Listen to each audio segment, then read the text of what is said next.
Hello, and welcome to the Weekly Scroll Podcast. My name is Ryan, And I'm as happy as a lich with berries. and joining us today is a very special guest. That is John Saha. How you doing today? I'm good. It's nice to be here. Yeah, Very thanks nice. for coming on. We've only been actually talking for almost 45 minutes before the stream started, but we actually hit the go live button. So here we are. So for those who might not know you, who the heck are you, and what might people know you in the ttrpg space for? Yeah, probably most people know me for Goblins and Gardens, which is kind of the umbrella name for most of what I've been working on, but primarily the tarot deck that I made.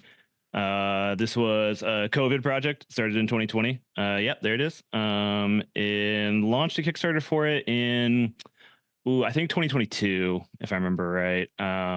And that is a tarot deck. It's structured like a classic tarot deck and 78 cards. But a lot of the symbols have been changed. It's all collage, so it's all stuff that's been collaged from old D&D books, specifically stuff from AD&D. It's got nice gold foil on the edges there. And then the other half of what I was pulling from there for the source material was collage stuff for gardening encyclopedias. Nice. And that started because I found one on the side of the road when I was walking home from work. And it ended up sitting next to a monster manual from AD&D for a little while on my desk. And then I was bored because COVID, and I started cutting them up, and people started liking it. They reacted to it online really positively back when I feel like Instagram still had like some level of organic growth to it and connection, right. And so when it started to catch a little bit of attention, I just rolled with it and made a whole deck, and then launched it on Kickstarter. It wasn't it wasn't a great Kickstarter. It funded just barely. It was a lot of anxiety in it. It was my first one. And then after that, I made a game called Tarot Goons, which is like not as popular as some people know about it though, and that's a hack from Nate's Treme, right? I think I saw recently. It is Treme. I was corrected. We've done it both ways. You were right the whole time. Yeah, I was right the whole time. Then someone told me it was Stream, and then I immediately got a message. So it's like, actually, when they were on another podcast, they said Treme. So I was like, dang it. Yeah, of course. Tunnel Goons is great. I mean, that kind of stuff that's my jam. Like stuff that is simple and weird, that's got like these great little prompts. Like you did the episode with what was the module that you did? The Lich, or not the Lich, Barrow. The Barrow of the Elf King. Elf King. Okay. Yeah, that's great. The perfect example of the kind of stuff I like to make and play. Where you leave all these different good spaces. There's a Lich right there. You leave all these good spaces for characters and players and dungeon masters or whatever to insert stuff, and then you got good prompts around it. You got a good trellis for the vines to grow. That's mostly what I'm known for. I don't think as like fully immersed in the role playing game scene as a lot of other creators that you probably have had on the show. Like a lot of my stuff ends up being like this a bit more on the periphery. It intersects in a bunch of different circles though, right? Because like witchcraft people will kind of get into it, tarot people will get into it, people that just like gardening will get into it, and then obviously people that like D&D and other role playing games will get into it as well. So I will say I think I discovered you 100% from Instagram, I think, with like the videos of you actually doing the X-Acto knife cutouts. Oh yeah, of the stuff. And I know that the first thing that I was like, all right, this is it, is the card that I held up, the devil card with the lich. Oh, the lich, and the strawberries. Fruit, because that's my favorite piece of D&D art ever. The Trampier Lich it's good. Trampier is so good. Yeah, so fucking good. So so I think this piece, I was like, yep, I like this guy. This is it. And then I got like the pin. But then I saw Tarot Goons. It was like, yep, there we go. And it's kind of gone from there, because then you did. I mean, well, this is an old thing. Then we'll get into the current thing. But you have the Dungeon Wilds hand put together version. Those videos how you found me, the cut 'em up videos, the like time lapse videos. Those were great because like for the most part people didn't really care too much about them until I actually like showed the book, like the cover being peeled off, and then people lost their fucking minds. People got real upset, which is great for content, you know, because all of a sudden it's getting shared and people are like, have you never heard of a photocopier? Like, how dare you? You know, and it's like, yeah, no, explain a photocopier to me. Also, this is my book. I'm not coming into your house and grabbing your shit, right? I'm not gonna cut up your book. Listen, AD&D is sacred. There's not a million copies that exist in the world. I love how precious people are about shit like that. It's so funny. And like most of the books I have are in shit condition, and I purposely buy those ones because like they're not getting used. They're like water damaged and colored on and drawn on and stuff and torn up, and like, you know, they're all aged, and it's like, yeah, give me that stuff. Like let me be the sort of like zookeeper for all those things. It's crazy. There's those people that do like they take pennies and carve different faces into it, and people freak the fuck out. I'm like, it's a penny. It's useless. There's a billion of them, and it's completely legal. Yeah, they don't even make them anymore. Yeah. So R.I.P. the penny. Yeah. Let's pour one out for a fallen soldier. You know, it's so great. When I lived in Ireland, which was so much better than living here. Really? But I'm pretty sure they have 1 penny and a 2 penny, but at almost every store you went to, if it was within 1 or 2 above or below, it just auto rounded. So like if you had like, if it was like 98 cents or whatever, it was just €1, and there's no like sales tax or anything. So you would literally just go, there's €1. And because it was all calculated in, and they just rounded it off. So it was like the easiest thing ever. Yeah. Someday we'll be there. Not. No, absolutely. Hey, listen, progress, y'all. Time moving forward means progress is always happening, right? Right. Yeah. Anyways, Dungeon Wild. Yeah, we can talk about Dungeon Wild. That's the current project, right? Well. Before we get to the current, I guess, iteration of Dungeon Wild, why don't we talk about the old version? Because what I'm holding in my hands is version 1.0. So, what was when did this come about? I know the tarot deck you said was a COVID project. COVID was an awful thing. Still is an awful thing. Still exists. I literally just got vaccinated like yesterday. But I will say the one very small silver lining from all of it is the indie game boom post-COVID. What a lot of people made during COVID and then put out like 2021, 2022 is a lot of great stuff. One of which being your tarot deck. But when did Dungeon Wilds come? Dungeon Wilds came out, so it started about 2 years ago, so that would have been the summer of 2023. And that one that you have in your hands, the version 1.0, the self-bound copy, I think came out in November of that year. It was like right before the winter, early winter for sure. And that came out of sort of two things at once. I was working, so I'm a groundskeeper now. I'm a gardener, which wasn't the original plan when I started all this stuff, but that's where I am now, which is coincidental in its own way. But at that time, I was working in the kitchen at the university, and because the facilities maintenance is part of the same union at the university, I was able to transfer it to my job now. But for that summer gig, we were hauling out a ton, like probably hundreds and hundreds of $1,000s worth of kitchen equipment out of this old building that was going to be torn down on campus. It's kind of a shit job, honestly. My friend and I were doing it, my best friend that I work with. And it was interesting, though, because we got to see a bunch of old parts of these buildings that we weren't really privy to otherwise. And so it really felt like exploring dungeons. But we had a lot of downtime down there in these weird, dank subfloors. And we ended up playing a lot of Rummy. And I kind of got to a point where I was like, okay, this is great. What I kind of want to do something else with this. Like, let's make up a game. Let's come up with something else. We've got so much time done here. And then I had to be playing live like a week or two later. I had to take a call. She walked away, and so I'm sitting there like I was like, I can't play this by myself. And I was like, wait, can I play this by myself? And then I started like laying down cards to see like, oh, what if I had to do something to reveal these like face down cards? What if that was my goal? And so I started tinkering with that, and that's kind of how Dungeon Wild started. And then I was like, okay, well, what if I have health? What if I have hit points? Like, how can I lose health? And it just kind of grew from there, honestly. And so I started playing it with my wife and my other friend Kyle, and it grew real naturally. Like, we would just kind of come up with like, oh, are there other monsters down here, right? Or can you buy items, right? What happens when you die? Like, what differentiates one floor from the other? So it was really conversational, honestly, is how it started. Yeah, and it's a thing that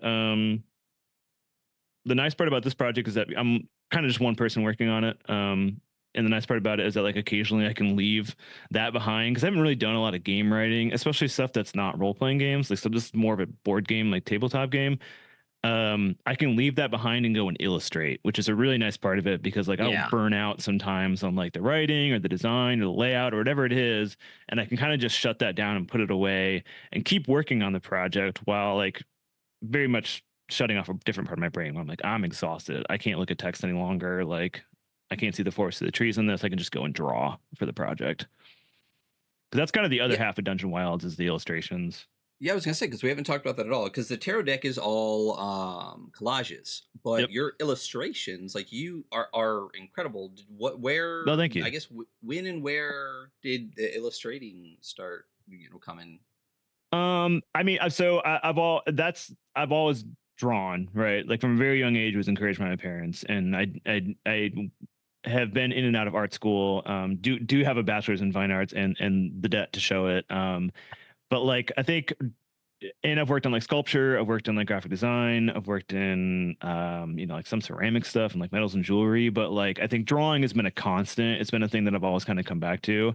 And it's a thing that kind of just sprang up naturally in regards to Dungeon Wilds because we were starting to populate this world as we were playing it, right? It was very quickly becoming more than just a card game. We're like, okay, so there's some role-playing element to this, or at least there's some storytelling element to this. And so the drawing kind of came about naturally because I was like, oh, well, some of these characters kind of need faces, or I kind of wonder like what this world looks like if it is a dungeon that's grown wild, right? So like, what kind of fruits would be there, what kind of trees would be there, this kind of stuff. The very first card that I drew though was my cat because I drew a picture of her sitting on our dining or our living room floor looking like a total menace. Is that the one under the lamp and the? Yeah, she's the shopkeeper. I love that.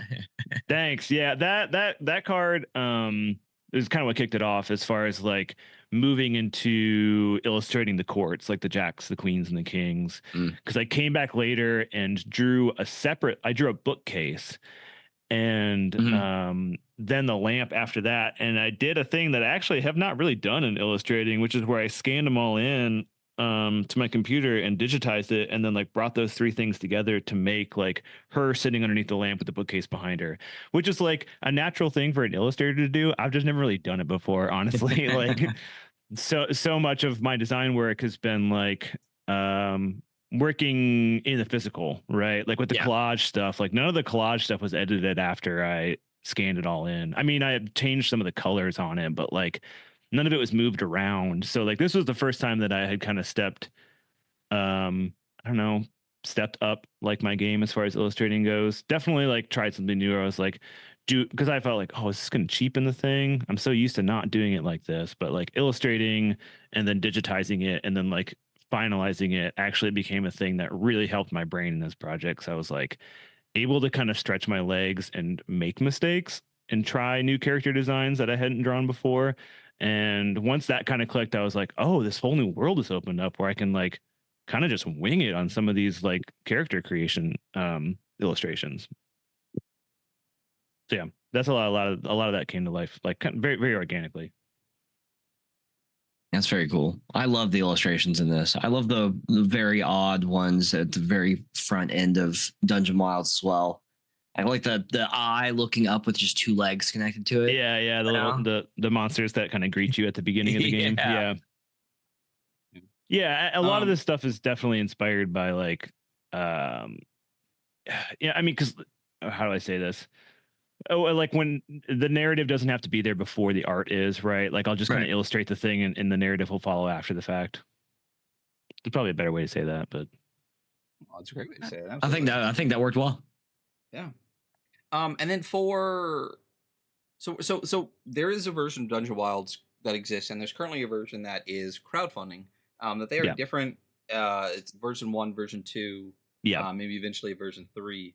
But before we hop into that, what is Dungeon Wilds like? If someone's hopping into it, like it's card game. You're talking about ttrpg writing. We're talking about role playing. and the art that goes into pitch it. us your game. What's the pitch? Yeah, for sure. I think first and foremost, it's a card game. It's a card game. It's an adventure game. It's one that is, so when I wrote version 1.0, it was meant to be specifically cooperatively played between two people. Version 2.0 changes a few things, and one of them is that it kind of centralizes it as like a solo playing game at first that very easily can have another player added to it. But yeah, it's slow. You're kind of like piecing things together as you go, and it's a bit roguelite in that like you're going to die a lot because there's a lot of ways to lose health, and there's really only one way to gain health. And kind of the it's kind of roguelite in an analog way. At least that's the attempt, right? Because I want you to sort of like play it again and again and realize like, oh, I keep doing this one thing where I kind of lock myself into this corner. Like, can I play this differently next time where I don't risk like shutting myself down so I can't get past this next part? Or I've used this item again and again and it only gets me so far. Is there a better item? Or you can come back and be like, I didn't think this item was useful the first couple times I saw it. Now I get it because I got myself into a situation. So I definitely wanted it to be something that was modular and that it can be very quickly picked up. If you've played Rummy, you'll recognize like the base mechanics of this game. But I also wanted it to be something that if people care to, they can dig in and play it for an extended period of time. So it can just be like a 10-15 minute thing, like while you're waiting for something to happen, or if you're in between sessions or people are taking bathroom breaks at the role-playing game table or whatever. But I also wanted it to have enough depth to it where if you wanted to have this be the sort of the game that we're going to play tonight, it can also be that where you can sit and play it for an hour or two. Yeah, I think that's my pitch on it. Yeah, it's fun. I've played it a lot. And then so version 1 exists. It's in my hands. Or next to me. What was the impetus for version 2? Like what made you want to do a new edition? For sure. I think initially I felt like it was a lot of words on the page when I was looking at version 1.0. I feel like sometimes I would hand it to people and I could kind of see their eyes go wide and be like, ah, dang, this feels like this could be a little more succinct. So that was kind of the initial impetus between like, I want to make this even more accessible. And then so as I started writing about that, I was playing it a lot too. I was playing it by myself. And I was playing it with my wife and a couple of my other friends as well too.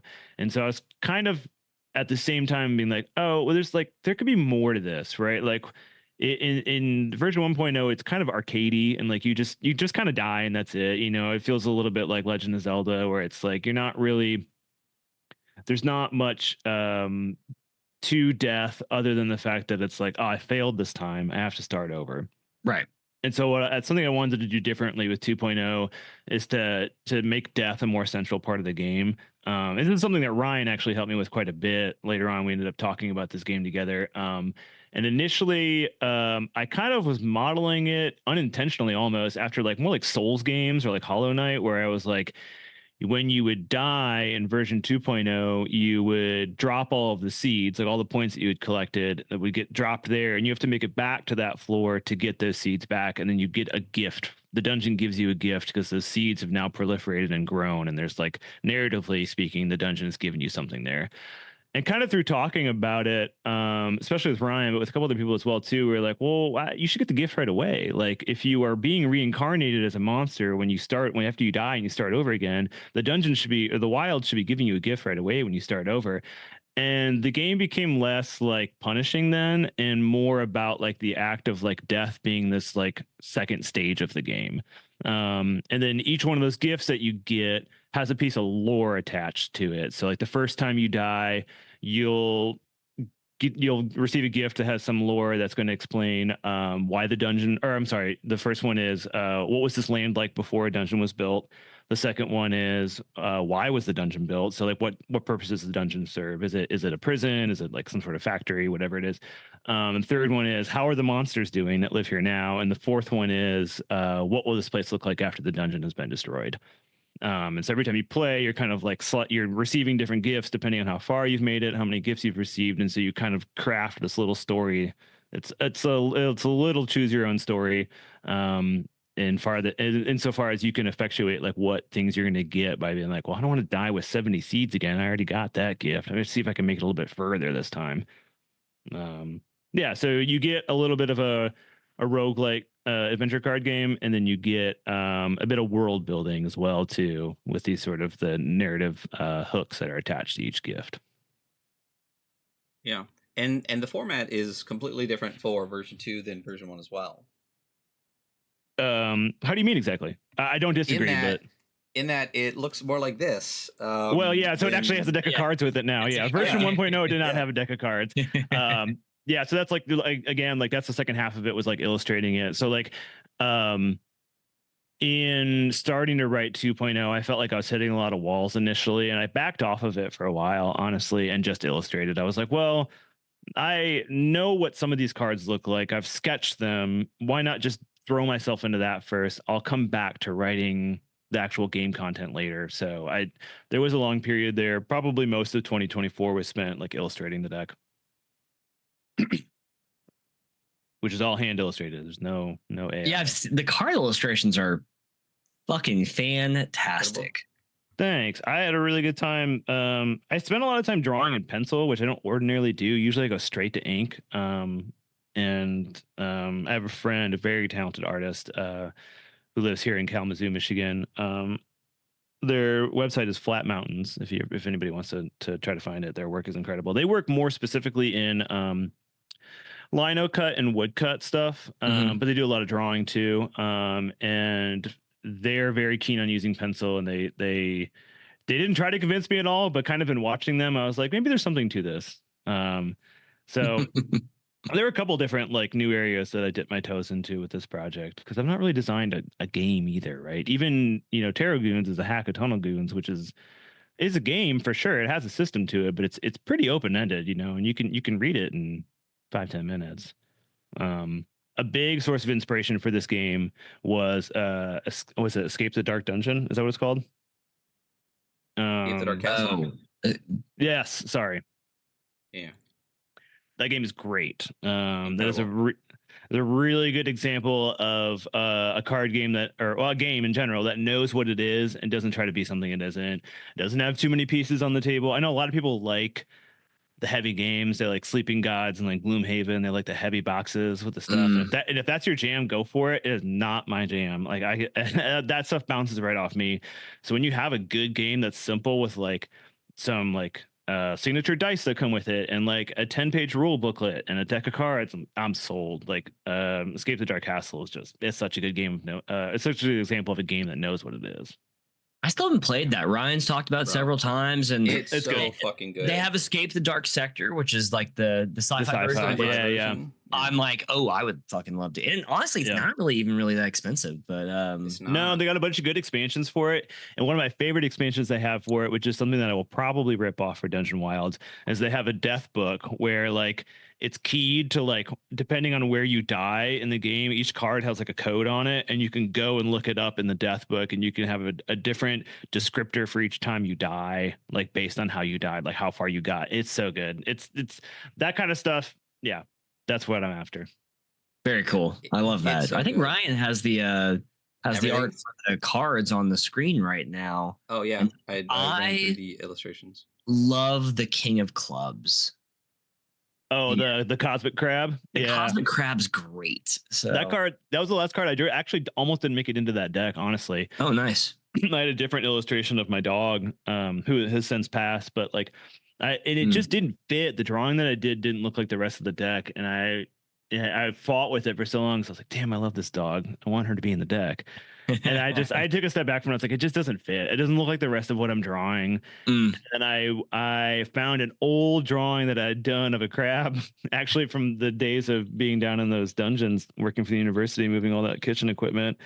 And I was like, oh, I like this. And I redrew it, honestly, in like 10-15 minutes. And I was like, whoa. And I added that texture to it. And I was like, dang, this card almost didn't make it into the deck. That's crazy. Funny though, that's the one I called out as like, I really like that card. So yeah, I like that card a lot too. With throwing the dice in there. Yeah, it's incredible. And I know when you so I have, like I said, I have the graphic stuff. I hope that's okay. Yeah. Oh yeah. By all means, share it. Yeah. But one thing that you told me when we were talking about it is the kind of themes artistically that you did through each kind of set. Oh yeah, through each court card. Yeah. So like all the jacks have arches or doorways in them in some capacity. Like the Jack of Hearts, which is like the sad guitar goblin. has the rainbow, and then like the Jack of Spades has his little archway into his mountain home. All the queens have a cone of light of some capacity, and then all of the kings are like full-bodied cards with a texture on the body, which is like a theme that is not so concise as the first two, but yeah, those are the themes like throughout. I'm a sucker for that kind of stuff too. Like, I think that's why initially I was drawn to tarot cards, like the sort of like patterns, the symbology that runs through it, and like the different ways that people can kind of tweak it, and leave little clues to like, oh, like why is the Page of Cups similar to the Page of Swords? And you get to find little things in there. That kind of stuff is great. Yeah, that's great. And so you sent I have a prototype version of the deck in my hands here. And the other kind of difference with this too is that the game itself is just going to be like tucked in with the box, right? Mm-hmm. Yep. I wanted it to be pretty accessible. I wanted it to be something where like the game is right there for you. And honestly, like who knows how many people will play that game when they get it, because it's also a deck of playing cards that can be used for any kind of classical play. But I wanted it to be something where it's like you don't have to lug anything around with it. There's like in the future, I don't know how much we want to talk about this now, so we'll probably talk a little more about it later. Yeah. But I would love to have like a double decked size one where it's like effectively you get a deck of cards in one compartment, and then the other one it's like a golf pencil with some dice, and then the book sits across the top of it. So the book is slightly larger, but it's still only like this size. I love being able to throw stuff like that in my backpack if I'm going to go over to a friend's house for whatever, or for, on a road trip or what's going on camping. Yeah, I'm a minimalist when it comes to games for sure. Like I love when stuff is shrunken down for sure. I couldn't agree more. I was going to reach back and grab my my collection of small zines I keep up here, but if you can tell, I started my moving process, so my bookshelf's empty. So. I was going to say they're so small I can't see them. Yeah, I know. Yeah. I could reach back and grab some of them, but no, I mean, Tunnel Goons, I think we all have a similar brain. Like Tunnel Goons broke my brain when I read it because I was very 5e pilled, and I went, this is like 8 pages and it's way better. I will take 100. I'll take a 1-page book before I'll take a 100-page book. Or a 1-page game versus a 100-page game any day of the week, and 2 versus 200, et cetera, et cetera. I can appreciate the kind of crunchier aspects to games, but it's just not where my brain's at. My brain is too broken, and I'm too old, and I don't want to have that much. I don't have it in me anymore. Yeah, I don't have it. But, it really works for some people. It really benefits for some people. My brother is that way, and like he really wants the crunch. He needs it. I talked to a guy at I work at the coffee shop, and he heard me mention that I was running a Mothership campaign right now, and we got in the conversation. He loves PBTA, and I was like, there's just like so much scaffolding around like doing stuff in that game. And it's like it's just not for me. But it's cool that you like the direction that it gives you. Yeah. But, honestly, I love PBTA too. It's probably the system that I have the most experience with, truthfully. I don't know how much you want to get into like the spiraling world of how much systems matter and stuff like that when people start hacking stuff and homebrewing things. But like for me, in the table that I usually play with, like a game like Monster of the Week has the right amount of guardrails for us, where it's like there's enough narrative driven action and enough character centered gameplay that like it clicks for us in a way where like there's definitely some things about Monster of the Week that I just like. I mean, honestly, I probably only spend time with like 10% of that book. Like I don't really go into a lot of the pre-written adventures or stuff that they have like that, or like you're supposed to have like sunset, or what's the countdown for the monster. Like that stuff's all great, but I mean, like I'm pretty quick to just be like, I like the moves. I like how weird these characters are. Yeah, I mean, with all things, it's just it's the way a thing clicks in your brain, and that's why there's no like wrong way to play, and there's no like bad. Well, I was gonna say there's no bad games. There's no like, you know what I'm saying to say when there's no like bad games. Like it's just people. If someone's like, this game sucks because why doesn't it have a move, or why is it only DR12 or whatever? It's because for a big group of people, that's what clicks in their head. I'm not a PBTA guy. And through the course of this show, it crystallized more and more why I'm not. but I had also crystallized more and more why people are, and I completely understand and appreciate PBTA for what it does and why it just clicks in people's brains. It just doesn't click in my brain the same way, and I like a different style. But it totally makes sense why it does. And it just comes down to the kind of structure that you want and the amount of structure that you want within the game, and it's interesting you're saying you like PBTA, but again, you tweak it, you make it fit, you chop off the pieces you don't want, and just use the parts that you do, which is great. We did kind of spiral there. Where did that come from? I mean, we're just talking about like what we like to play in general, and I mean, like so full disclosure, I don't have a whole lot of experience playing a lot of different games. Like I've played the Dragon game, I've played Monster of the Week quite a bit. I played Troika, which I also thought was fun, but like honestly, the system for me in Troika was just kind of there. Like what I loved about Troika was all the flavor, like especially the illustration. And I mean, beyond that, I haven't played much. Like definitely plenty of one-offs. There's some really cool like one-page games out there. Like I mean, everybody knows Honey Heist. Another really great one is Harrowing. Harrowing is a really fun one. It's not very popular. I think stuff like for me personally, games that have good scaffolding go a long way. And I know I hear you when you say that. Sometimes that feels like that kind of crushes the gameplay for you. But like for me personally, like stuff that is like really hyper specific, like people, there's plenty of good creators out there that make games that are really hyper specific. Like you had Malmu on recently to talk about what was the Kitchen Nightmares game. Yeah. Like that game sounds great, and I'm so glad that Kickstarter went well for them. I would probably never play a game like that. It just like, well, one, because I worked in the kitchen. You guys were talking about it. You were like, oh, we worked in kitchens for so long, so it's fun to play it and like blow off steam. And like for me, it would not be. I would like, well, it's fun because I don't work in the kitchen now. Sure, yeah. But like a game like Overcooked, like I've tried to play that game and be so anxious, right? But that's tangential. But like stuff like things that are really hyper specific for people love that sometimes, where they want the game that like very much is like I'm a werewolf that's also a detective. It is this time period in London, and I have a robotic sidekick, and like that is the game that I've made for you today. And people are like, great, I want that. I'm gonna back this project. But I see stuff like that, and I'm like, man, it's so specific to me that like I kind of just it's just not for me effectively. I think what I want is I guess the extremes in either way, where I want literally just a framework that I can build a game on. And that's something like Tunnel Goons, for example. For me, it's so light you can kind of do whatever you want with it, pick a cape color and run. Or I want something like you just said, that like what the game wants to do is a very hyper specific thing. It's that middle ground where people are just like, it's this generic thing, but it has a lot of crunch to its genericness, where I'm like, that's where you can miss me with it. You know what I mean? Like I don't want a thing where like the system makes me do all of this stuff to really not do anything, and I can do whatever I want if I do it only in this like kind of way, which is exactly where things like 5e land, right? It's a medium crunch game with a generic fantasy setting, and for me, like, give me one or the other. Let me play the game that I want, or give me the game that you want, but giving me this like middle ground wishy-washy bullshit is where like I don't want it. Yeah.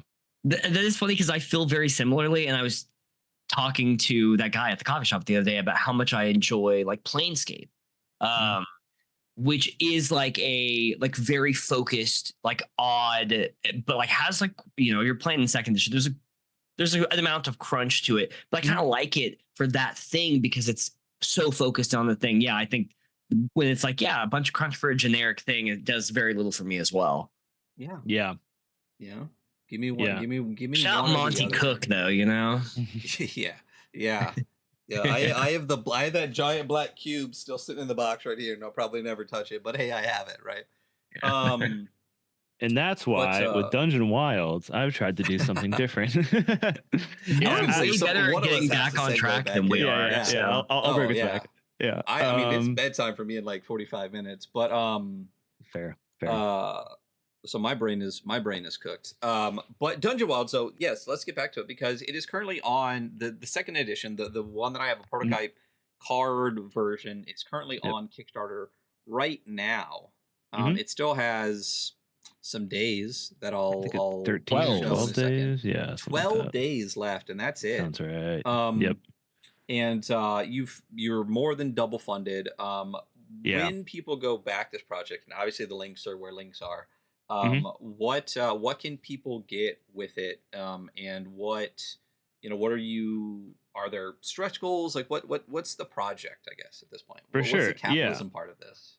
Yeah, let's talk about capitalism. Let's talk about how we're all surviving capitalism or trying to. The core of it, I wanted to try to keep this Kickstarter simple, while still providing options to people. The core of it is the deck, which Ryan has held up, and has the game with it, and that's $25. And then you can like get the digital PDF for $5. You can get a risograph printed zine of the rules, which will be slightly larger, probably about twice the size of this, for $10. I'm really fortunate to have been played punk music for a long time, especially in Kalamazoo. We toured a lot, but Kalamazoo had a really good punk music scene for a long time. Still does. It's just changed. But like some of my friends own and run like a print collective in town. Not like it is a print collective in town that does risograph stuff. And so I'm really excited to do more with that. I've done some work with it, but mostly it's like posters. And so I'm really excited to like put some booklets out for that. Rumored Lands. That's another great, that's system agnostic, but it's a really cool set of risograph zines that I definitely took some inspiration from, where I'm like, this is such good scaffolding. Anyways, and so you get like double decks for a discount. There was an early bird special, which is not something I've done before. And I kind of did it last minute for Kickstarter, and people really liked it, so I'm glad people enjoyed that. There was a limited edition knit bag that my mom made, which is beautiful. She's so talented. She knits.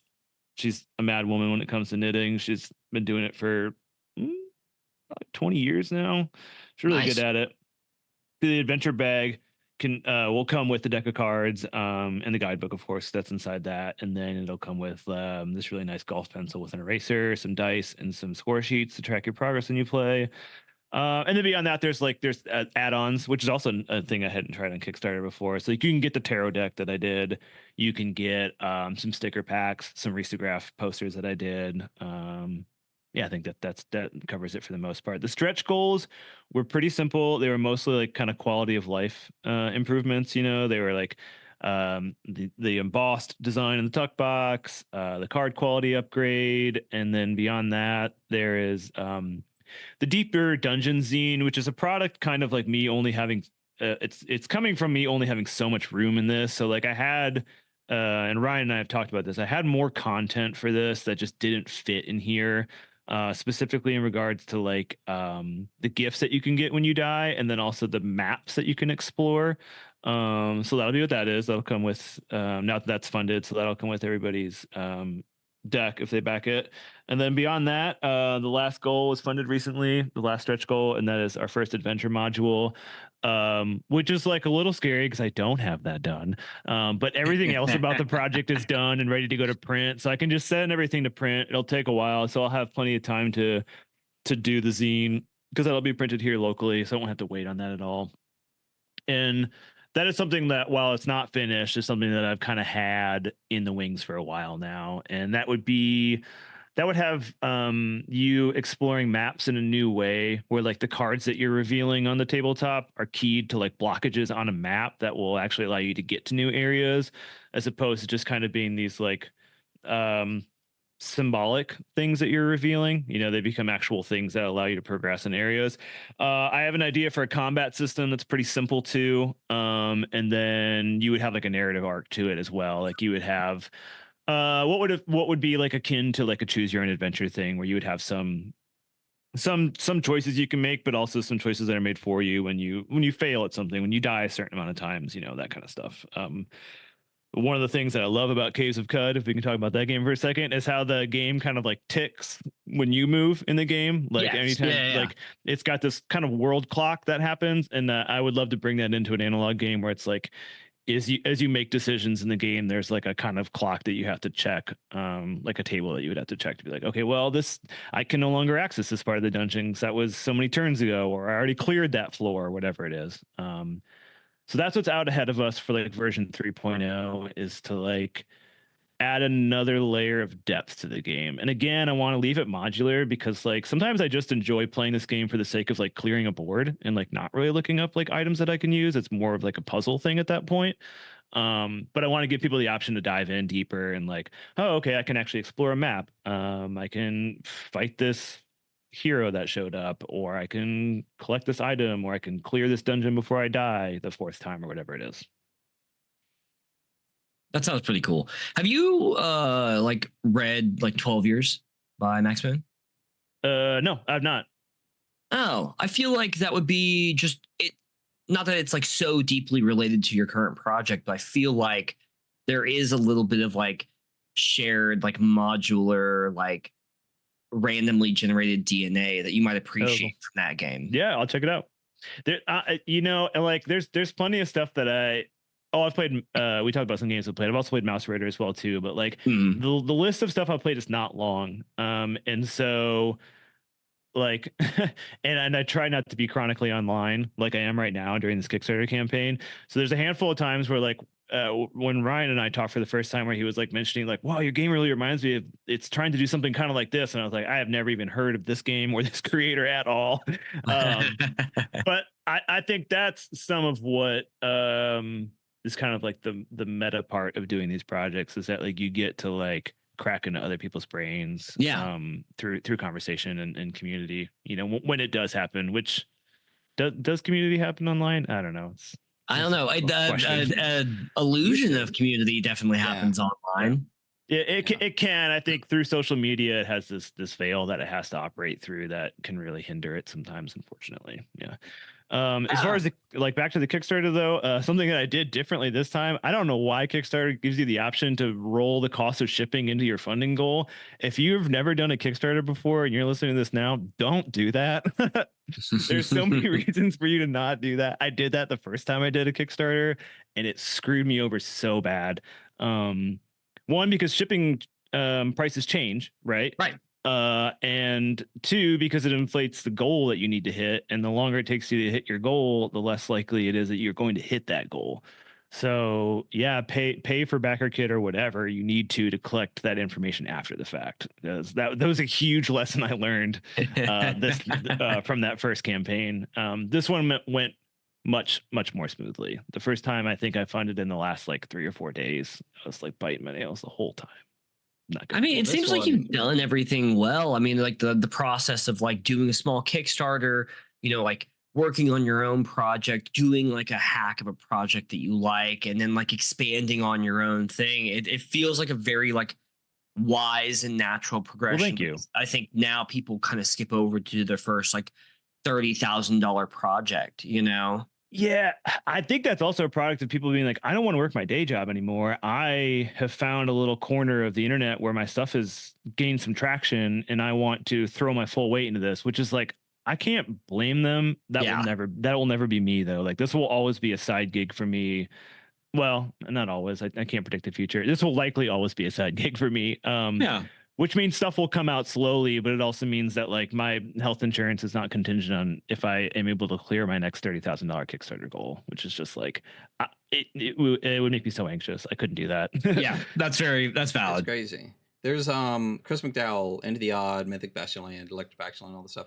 Just dropped a blog, I think last night or something, that talked about basically that, like the track of how they went from doing something and it's like 15 years of being like, I just dicked around for like 7 years before I even sold anything, and then I sold like one thing a year for like 5 years. And it's like, if Chris McDowell, who everyone knows, and Into the Odd and the Doomed and all this stuff, is saying, hey, it's really hard and it sucks and I've been doing this for like 15 years, maybe keep doing it the way you're doing it, you know, where like, again, your health insurance isn't contingent on Kickstarters. Right. And I talk about all this stuff to be transparent about it, because I feel like him being transparent about that is critical. Like I found a couple of blogs like that when I first started doing all this, and I met a couple of people that were pretty upfront with me about things too. Like I had the opportunity to talk with Stu Horvath, who does Vintage RPG. He was like very upfront with me about a lot of stuff, very honest person. Had me on their show once. And then I met a couple other people. I actually met someone who ended up who was working at Kickstarter.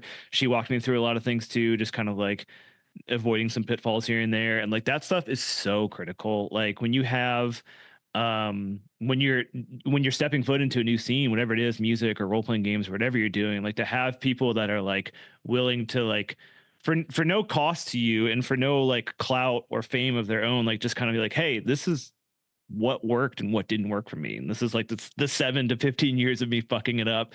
Like that stuff goes a long way. I feel like Jarrett Crater was a person that wrote a really good blog spot about Kickstarters early on that I read through, and like helped me really conceptualize what it was going to be like before I did it, because before you do it, it's like it feels like a labyrinth. It feels like this feels very like, I don't know. It felt daunting to me anyways, you know? So when people go out of their way to share those kinds of things, I think it goes a long ways. Yeah. I mean, that's why we have Jert on every month to talk about almost basically since they started the company, like talking about the growth and the progress of Space Penguin Inc., which has been hopefully beneficial to people that listen to that. But, you know, it's great to always hear that. Like, you know, I think when they started doing bigger international distribution and moving up in like the levels of publishing that I didn't know existed and things like that. It's really cool to hear. So yeah, I mean that's how you can progress a space in a kind of like non-capitalist way, right? Like you help the people that came after you so that they can be in a better, you know, spot. That's kind of how society is supposed to work. And you know, no. Hunter's doubtful. But I'm a staunch capitalist. I'm looking to step on everyone around me to make sure I get my dollar, you know? Right. When I was trying to print the first tarot deck, I didn't know who to print with. And there were a handful of people that I reached out to, and they were like kind of coy about it. Like they didn't want to share who their printer, their publisher was, which is like, fine. I'm not going to come at you sideways about it, but it's like, I mean, for what? Like, what good does that do you?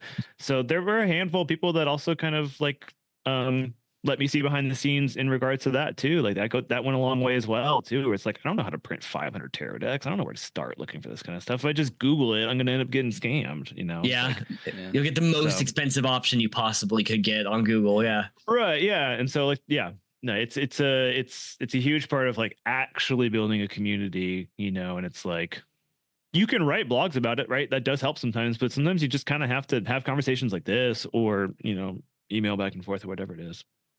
Yeah, and but that also lets you meet cool fucking people, you know? Like, you know, we talked about the fact that we talked, and it literally was just like you posting on Blue Sky, hey, can someone like just check out my game? And I'm like, I have the first one, I'll fucking check it out. And now like, you know, we had a long conversation about the game, like you're here talking with us on the show.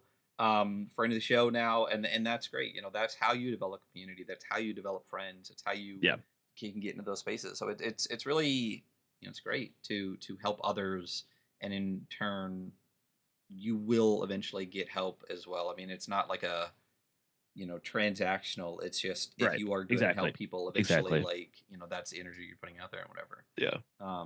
When you first messaged me about it, you were like, are you gonna keep 1.0 around? And I was like, no, I don't know. I guess I could. Why? And you were like, I kind of hate 2.0. And I was like, oh, okay. You were like, you were like, you didn't say that exactly. I have a ton of notes on it. And I was like, give it to me. And you're like, are you sure? And I was like, yeah, trust me, you're not going to hurt my feelings. And then you like laid it out. And honestly, I can't even tell you how excited I was when I got that first like PDF from you, those 2 pages. Like, yes, I was like, I needed someone to like really dig into this and cut it up. I literally said like 3 times. I was like, "Are you sure you want me to like tell you exactly what I think?" I was like, "No, give it to me. I promise." And I'm like, "All right, listen." I took notes, and it's literally like this like 2-page like giant thing. And then it got to the point where we're just like, "Hey, do you want to just hop on a Discord call?" And then it was a call that lasted like 3-4 hours or whatever. But it was great. It was honestly great. Yeah, it was awesome. It was so much fun too to be able to sit down and really just be like. It's basically kind of what we do on the show. Like you just pick piece by piece and be like, why? Yeah. But you know, it was awesome. And you're awesome. And it's been great having you here. Hopefully you'll come back for 3.0. For those that are looking for your tarot deck, for 1.0 for right now, for Tarot Goons, all the rest of it, where can people find you and all of your stuff? For sure. Yeah. I did myself a favor early on and got just like a straight website off Squarespace. So if you want to just look for Goblins and Gardens, you can just do goblinsandgardens.com. And that's a pretty good central hub. There are some third-party people who are like carrying my products, but for the most part, if you just want, I have my own store there. You can check that out. I'm on Blue Sky somewhat regularly, and Instagram somewhat regularly. Both those are just at Goblins and Gardens. Itch.io is the same, except there's dashes in between Goblins and Gardens. And then the Kickstarter is just Dungeon Wilds. You can search for Dungeon Wilds on Kickstarter, and it should come up. I think the SEOs have been kind enough to me. Yeah, so that's most of it. I think that like fair warning, probably for the month after the Kickstarter is done, I will not be on social media because I'm so sick of it right now. Good for you. Yeah.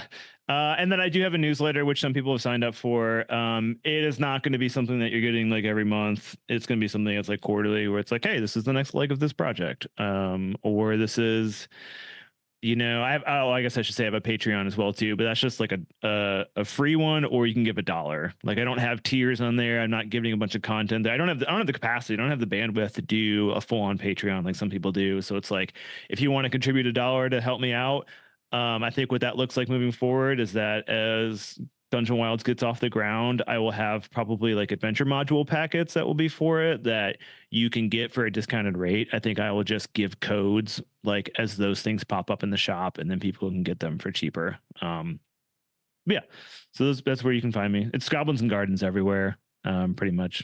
I think on Twitter it was different, but Twitter is dead to me. So, as it should be to everyone, but alas, it's still destroying everything. But yeah, seriously, it's been a pleasure having you on. Would love to have you on again. Maybe come on and play some of the other games we're talking about. I would love to. Yeah, I can be the guy that comes down from the mountain that has like no context for most of role playing games. You'd be like, here, just throw some dice at me and I'll play. That's great. Yeah, we'll take that all. It's a good perspective to have. Yeah. I sometimes wish I had more of that perspective. Yeah, but yeah. Again, thank you so much for being here. We really appreciate it. Thank you guys. And we will see everyone out there later. Bye, everybody. Bye.